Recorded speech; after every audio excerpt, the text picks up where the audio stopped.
हमारे channel motivational tuber में Delhi police को नया पुलिस कमिश्नर मिल गया है।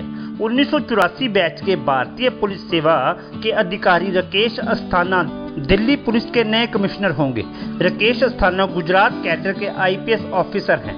गृह मंत्रालय ने राकेश अस्थाना को दिल्ली पुलिस का नया कमिश्नर नियुक्त करने के संबंध में आदेश जारी कर दिया है। राकेश अस्थाना ने पिछले दिनों दिल्ली पुलिस कमिश्नर का चार्ज संभाल लिया है।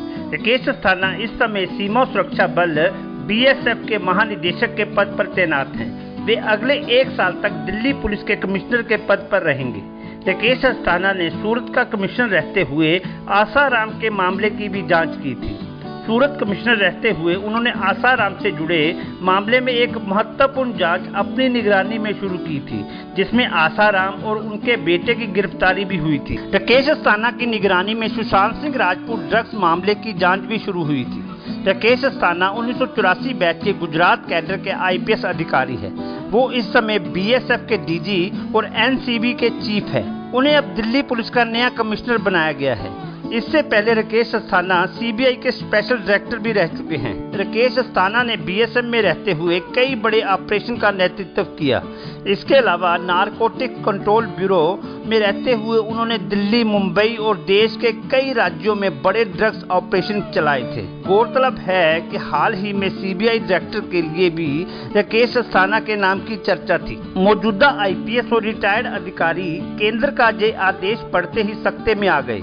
ये सवाल उठ रहा है कि जब एजीएमयूटी कैडर अरुणाचल प्रदेश, गोवा, मिजोरम और केंद्र शासित प्रदेश कैडर में पर्याप्त आईपीएस मौजूद हैं, तो गुजरात कैडर के अधिकारी को दिल्ली का पुलिस आयुक्त क्यों लगाया गया है? 1999 में अजय राज शर्मा और 2021 में राकेश अस्थाना के सीपी बनने की कहानी कुछ हद तक मिलती जुलती है। तत्कालीन एनडीए सरकार में केंद्रीय गृह मंत्री लाल कृष्ण आडवाणी के पास अजय राज शर्मा को उत्तर प्रदेश से दिल्ली लाने का मकसद था।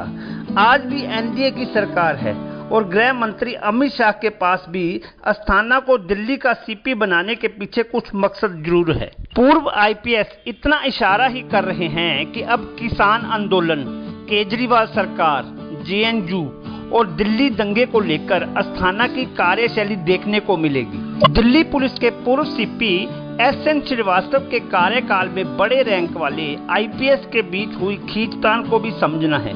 आपको बता दें कि राकेश अस्थाना बीएसएफ डीजी के पद में रहते हुए दिल्ली के सीपी बने हैं। अजय राज शर्मा दिल्ली पुलिस के सीपी बनने के बाद बीएसएफ के डीजी लगे थे।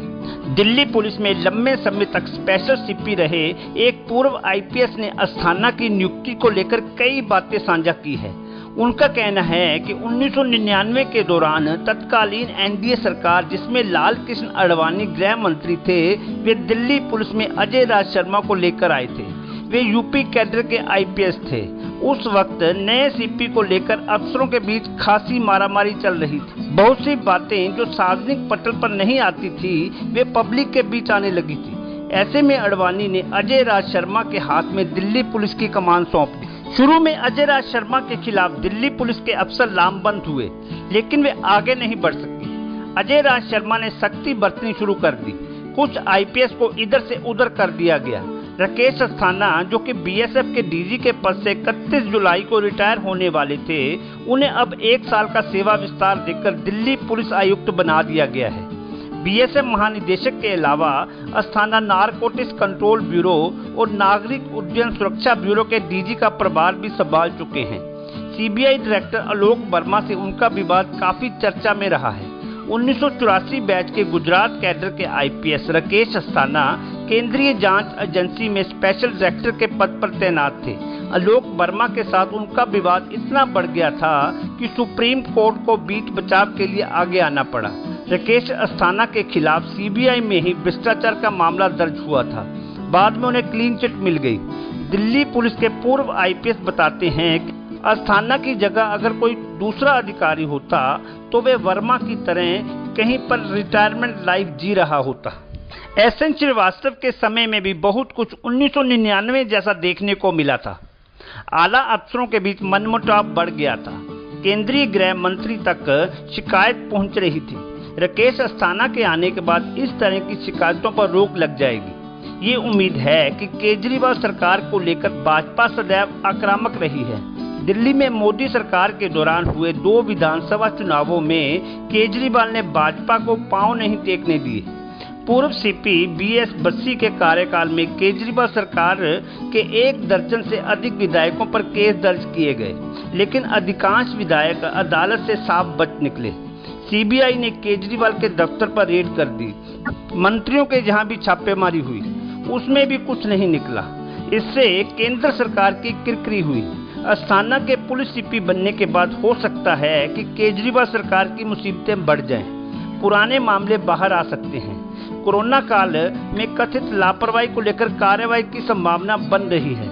JNU में प्रदर्शन से जुड़े मामले भी अस्थाना की लिस्ट में रहेंगे। किसान आंदोलन को लेकर सरकार ने अस्थाना को कोई न कोई इशारा कर दिया होगा। दिल्ली की सीमाओं से किसानों को उठाना, सिविल सोसाइटी के कार्यकर्ताओं से निपटना और कुछ नेताओं के मामले, ऐसी कई जिम्मेदारी अस्थाना को निभानी होगी। इसके अलावा बहुत कुछ ऐसा सीक्रेट भी संभावित है जिसके लिए अस्थाना को दिल्ली पुलिस में लाया गया है। आइए जानते हैं राकेश अस्थाना के आरंभिक जीवन के बारे में। राकेश अस्थाना का जन्म 9 जुलाई 1961 को हुआ। राजेश अस्थाना मूल रूप से झारखंड के रहने वाले हैं। राकेश अस्थाना बचपन से ही पढ़ाई में बहुत होशियार थे।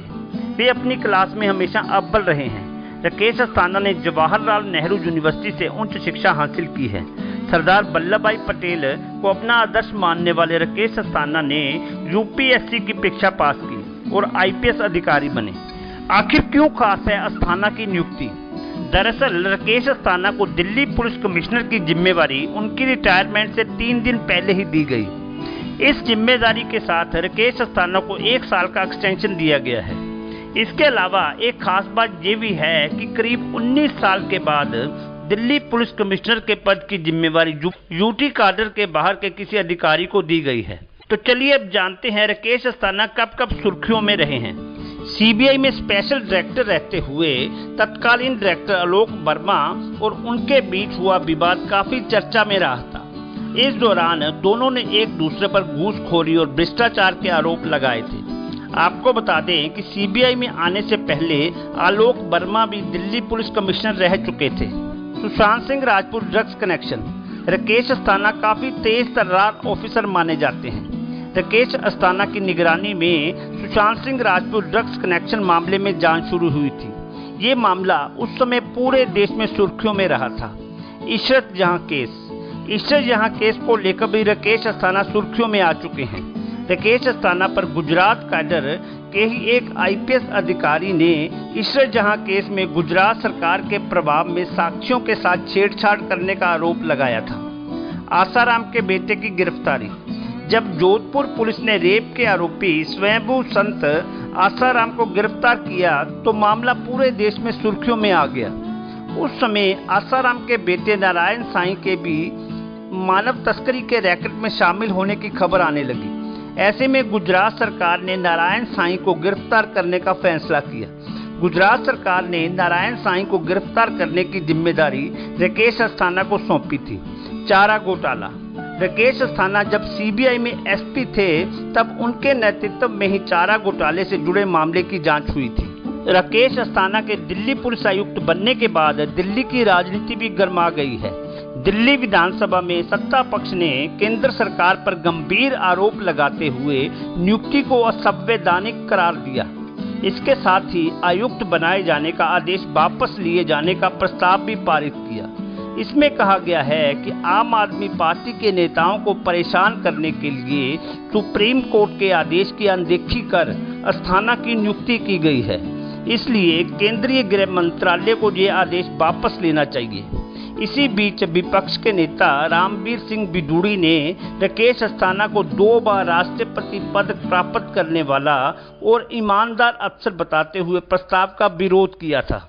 आपको राकेश अस्थाना के ऊपर मेरा ये वीडियो कैसा लगा प्लीज कमेंट में बताएं और वीडियो को लाइक करें, शेयर करो, चैनल को सब्सक्राइब करो और बेल आइकन दबाएं ताकि मेरा हर वीडियो आपको डायरेक्ट मिले। जय हिंद।